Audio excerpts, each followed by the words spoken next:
ಸಿರಟ್ಟಿ ಗ್ರಾಮದ ಯಾವತ್ತು ನಾಗರಿಕ ಬಂಧುಗಳೇ, ಸರ್, ಸಿರಟ್ಟಿ ಗ್ರಾಮದಲ್ಲಿ ಸುಮಾರು 40 ವರ್ಷಗಳಿಂದ ಸುಮಾರು 400ರಿಂದ 500 ಕುಟುಂಬಗಳು ಏನು RC ನಂಬರ್ 1ರಲ್ಲಿ ನಿವಾಸವನ್ನು ಮಾಡಿಕೊಂಡು ಅಲ್ಲೇ ಉಪಜೀವನ ಮಾಡಿ ಮನೆ ಕಟ್ಟಿಕೊಂಡು ಶೆಡ್ ಹೊಡ್ಕೊಂಡು ಲೈಟ್ ಬಿಲ್ ಅನ್ನ ತಗೊಂಡು ಪಂಚಾಯಿತಿಯ ನೀರಿನ ನಳದ ವ್ಯವಸ್ಥೆಯನ್ನ ಮಾಡಿಕೊಂಡು ಅಲ್ಲೇ ವಾಸ ಆಗಿದ್ದಾರೆ.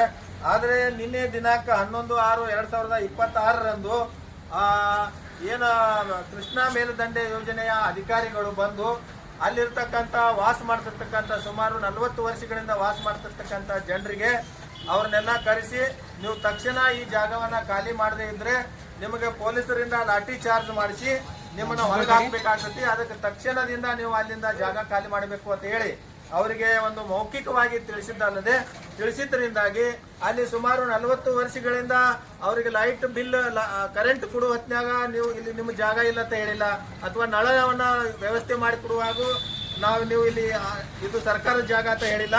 ಆದ್ರೆ ಇವತ್ತು 40 ವರ್ಷದಿಂದ ಮನೆ ಕಟ್ಕೊಂಡು ಕುಟುಂಬ ಸಮೇತ ವಾಸ ಇದ್ದಂತ ಜನರನ್ನ ಏಕಾಏಕಿ ಬಂದು ಅಲ್ಲಿಂದ ನೀವು ಹೋಗ್ಬೇಕು, ತೆರವುಗೊಳಿಸಬೇಕು ಅಂತ ಅಂದಾಗ ಅಲ್ಲಿ ಸುಮಾರು 300ರಿಂದ 400 ಕುಟುಂಬಗಳು ಇವತ್ತು ಬೀದಿಗೆ ಬರುವಂತಹ ಪರಿಸ್ಥಿತಿ ನಿರ್ಮಾಣ ಆಗೈತಿ. ಮತ್ತು ಅವ್ರು ಬರುದಷ್ಟೇ ಅಂತ ಅಲ್ಲಿ ಪಂಚಾಯಿತಿಯ ಅಭಿವೃದ್ಧಿ ಅಧಿಕಾರಿಗಳಿಗೆ ಒಂದು ಆದೇಶನ ಮಾಡಿ ಅಲ್ಲಿ ವಾಸ ಮಾಡ್ತಕ್ಕಂಥ ಜನರಿಗೆ ನೀರನ್ನ ಕೊಡೋದಾಗ್ಲಿ ಅಥವಾ ಕರೆಂಟ್ ಅನ್ನ ಕಟ್ ಮಾಡಿದ್ದಾರೆ ನಿನ್ನೆ ಹಿಡಿದ.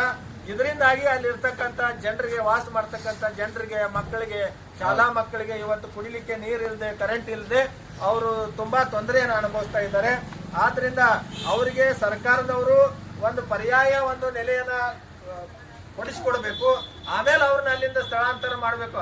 ಆದ್ರೆ ಯಾವುದೇ ರೀತಿ ನೋಟಿಸ್ ಅನ್ನ ಅಲ್ಲಿ ಇರ್ತಕ್ಕಂಥ ಕುಟುಂಬಗಳಿಗೆ ನೋಟಿಸ್ ಕೊಡದೆ ವಿನಾಕಾರಣ ಬಂದು ಅವರಿಗೆ ಒಂದು ಪರ್ಯಾಯ ವ್ಯವಸ್ಥೆ ಇಲ್ಲ. ಅವ್ರು ಇವತ್ತು ಅಲ್ಲಿಂದ ಜಾಗ ಖಾಲಿ ಮಾಡ್ರೆ ಅವ್ರು ಆದಿಮೇಲೆ ನಿಲ್ಲಬೇಕಾದಂತ ಒಂದು ಪರಿಸ್ಥಿತಿ ಇರುವುದರಿಂದ ನಾವು ಮಾನ್ಯ ಆತ್ಮೀಯ ತಹಸೀಲ್ದಾರ್ ಸಾಹೇಬ್ರ ಮೂಲಕ ಮುಖ್ಯಮಂತ್ರಿ ಅವರಿಗೆ ಒಂದು ಮನವಿ ಮಾಡ್ಕೊತಾ ಇದ್ದೀವಿ.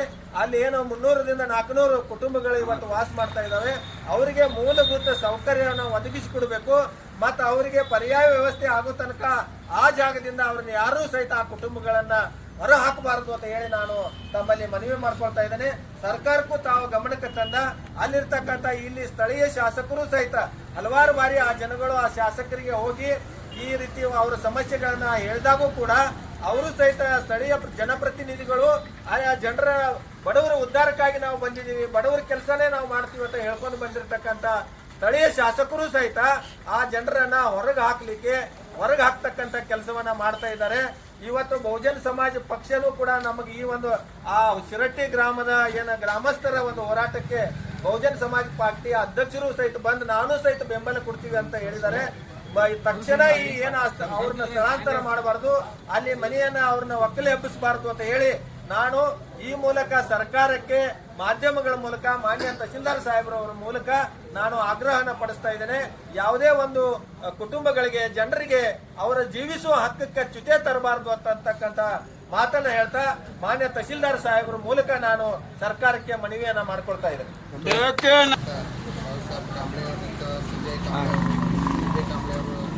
ಎಲ್ಲ ಶಿರಟ್ಟಿ ಗ್ರಾಮಸ್ಥರು ತಾವು ಬಂದಿದ್ರಿ, 40 ವರ್ಷಗಳಿಂದ ನೀವು ಅಲ್ಲಿ ವಾಸವಾಗಿದ್ರಿ. ಇತ್ತೀಚೆಗೆ ನಿಮಗೆ 3ನೇ ತಾರೀಕಿನಿಂದ ಪ್ರಾರಂಭ ಮಾಡ್ಯಾರ ಅಂತ ಹೇಳಿ ಒಂದು ಮನವಿಯನ್ನು ನೀಡಿದ್ದೀರಿ. ಸೊ ಈ ಮನವಿಯನ್ನು ನಾನು ಸಾಮಾನ್ಯ ಜಿಲ್ಲಾಧಿಕಾರಿಗಳ ಮುಖಾಂತರ ಮುಖ್ಯಮಂತ್ರಿಗಳು ಕೊಡುವಂಥ ವ್ಯವಸ್ಥೆನೂ ಮಾಡ್ತೀನಿ. ಅದಲ್ಲದೆ ಇಲ್ಲಿ ಸ್ಥಳೀಯವಾಗಿ ಏನು ಇದು ಭೂ ಸ್ವಾಧೀನ ಅಧಿಕಾರಿಗಳು ಇದ್ದಾರೆ ಅವ್ರ ಗಮನಕ್ಕೂ ವಿಚಾರನ ತೆಗೆದುಕೊಂಡು ಬಂದು ಯಾವ ಉದ್ದೇಶಕ್ಕಾಗಿ ಅಲ್ಲಿ ಯಾವುದೇ ರೀತಿಯಾಗಿ ಯಾವ ಅನ್ಯಾಯದ ಕ್ರಮಗಳಾಗದೆ ಹಂಗೆ ನ್ಯಾಯಯುತವಾಗಿ ಇವ್ರಿಗೆ ಏನು ಸೌಲಭ್ಯಗಳು ಸಿಗಬೇಕು ಆ ವಿಷಯಲ್ಲೂ ಕೂಡ ಅವರು ವಿಚಾರ ಮಾಡೋದು